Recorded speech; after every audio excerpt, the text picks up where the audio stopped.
Облыстық комикс-бук, комикс және манга байқауындағы 12-13 жас аралығындағы қатысушылар арасынан Мұхтар Әуезовтың Көксерек әңгімесі бойынша бояуы қанық комиксімен оза шапқан Бағдаулет Гүлдана бірінші орынға ие болды. Әңгіменің ең маңызды бөлімдерін қысқаша әрі мазмұнды суреттей білген Гүлдананың жұмысы әділқазылардың көңілінен шықты. Көксерек адам мен табиғат арасындағы байланысты көрсететін шығарма.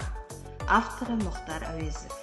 Бұл әңгіме 1929 жылы жазылған. Реалистік әдебиет дәстүрі тудырған мотивтерді шеберлік палитрасындағы сан алуан бояулар мүмкіндігін өз мұратына орай өнерпаздықпен жаңғырту арқылы жазылған жаңа тынысты шығарма. Әңгімеде қасқыр, табиғат, адам мәселесі сөз болады. Жаратылыстағы адам мен табиғат теңдігінің қатынас дәрежесі көрсетіледі. Адамдар табиғаттың өз заңдылығына қарсы шығып, қасқырлар мекенін ойрандап, оның күшігін енесінен айырып, ауыл тұтқыны етті. Бірақ қасқыр есейген сайын бостандықты сағынады. Ауыл тұрғындары Көксеректі жақтамай тұғын. Опырай, аузын деп келіп, Қасен жуан қамшының сабын Көксеректің көмекейіне тығып жіберіп, мықтап басып тұрып, жауының тұмсығын жоғары қарай қайырып жіберді.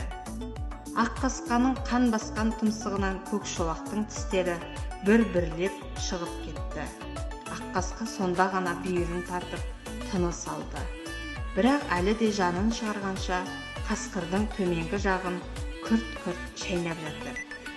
Бұл кезде Бейсенбай да қара пышақты Көксеректің өкпесіне салып жіберіп еді. Осы ит десті. Көксеректің жаны әбден шыққан соң, аққасқаны Қасен, Бейсенбай екеулеп отырып зорға дегенде айырып алды. Құйрықтан қысып алып, алысқа сүйреп апарған соң ғана аққасқа есін жиды. Бірақ әбден әлсірегендіктен сол апарған жерге сілейіп жата кетті. Барынша шаршап талған екен. Ес жиған соң жұрт Көкшолақтың құлағына қарап отырып, бұрынғы кеткен Көксерек атты күшікті таныды. Құрмашты ойлап, кейбіреулердің көздеріне жас та шықты. Ауылға келгенде Құрмаштың әжесі боздап келіп, «Туырған-ай, неңді алып ем, не жазып едім?